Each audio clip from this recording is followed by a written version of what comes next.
Okay.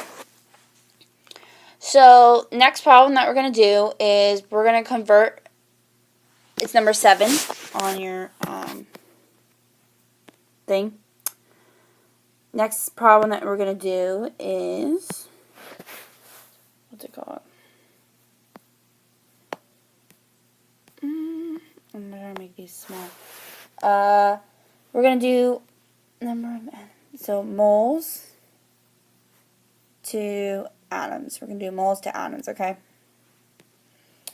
So we are given, this is number 7, 2.5 moles of manganese, which is atomic number 25 in the transition metals with 7 on the top groups within the transition metals. It says 7 on the top.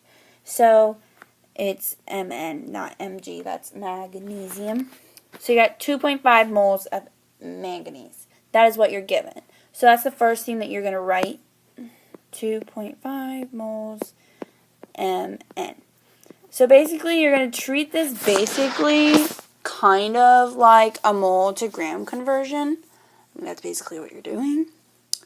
But instead, you're going to use Avogadro's number, 6.022 times 10 to the 23rd, or I don't know if your teacher taught you 6.023 times 10 to the 23rd. It just depends on if your teacher taught you that. My teacher did 6.023.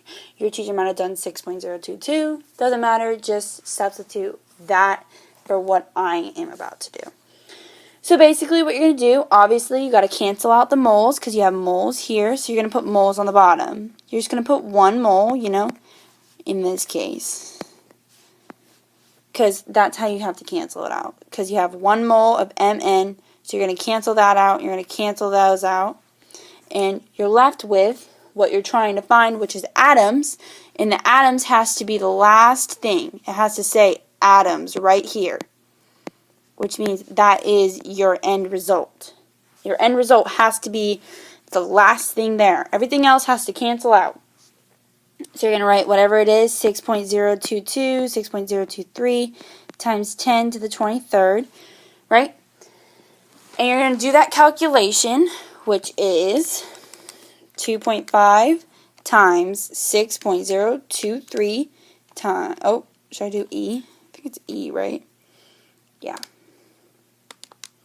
E23. So you're going to get 1.506. I don't know how much your teacher usually makes you round. In this case, if your teacher made you round only to 2 decimal points, it would be 1.51 times 10 to the 24. Don't get scared if this number is different than this number. That's just the case when you multiply and divide when you have exponents. When you multiply exponents, you add them. And so it's kind of like if 2.5 had a 1 here, you're adding it, which would give you 24. So don't freak out if you don't understand why that's there. It's basically because you added it. Now, if you had an exponent here, usually the exponents subtract. So you would probably have a lesser number than 23. So that's why you have 24. You basically added the 1 that's not necessarily here, but that's basically why you end up with 24 in that case. So this is your answer.